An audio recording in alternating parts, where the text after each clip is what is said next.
এটা হচ্ছে মহাকবি মাইকেল মধুসূদন দত্তের কপোতক্ষ নদ।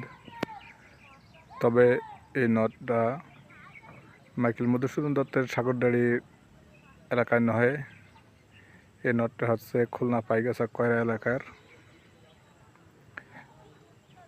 যেহেতু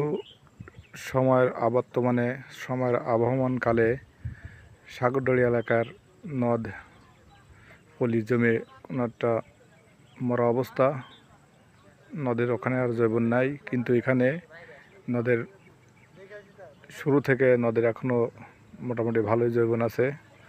নদটা দেখতে সেই ভালো লাগে।